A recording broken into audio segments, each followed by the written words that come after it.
Hi, in this tutorial I would like to show you how to make rounded corners in Blender. So let's start from beginning. There are two methods that I normally use.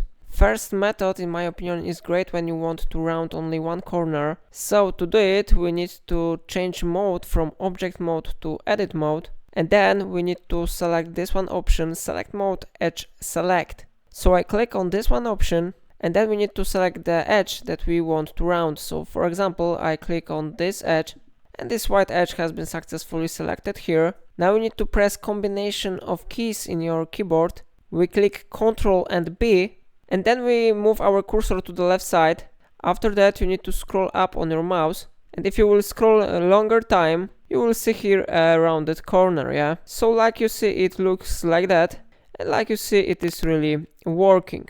Okay, so second method is really easy too. First we need to do is select here object mode. After that we need to go to the tools on the right side, and here we have something like modifiers, modifier properties. We need to open this option, then we need to click on add modifier button. Now we go to generate, and here we have bevel. We need to select this one option, and now we need to increase number of segments, maybe something like that. Okay, how you see our corners are rounded now. So it is how you can easily do it. And it's everything in this video. If I helped you to solve your problem, remember to like this tutorial and subscribe my channel because it really supports my work. And that's all for today. Thank you for watching.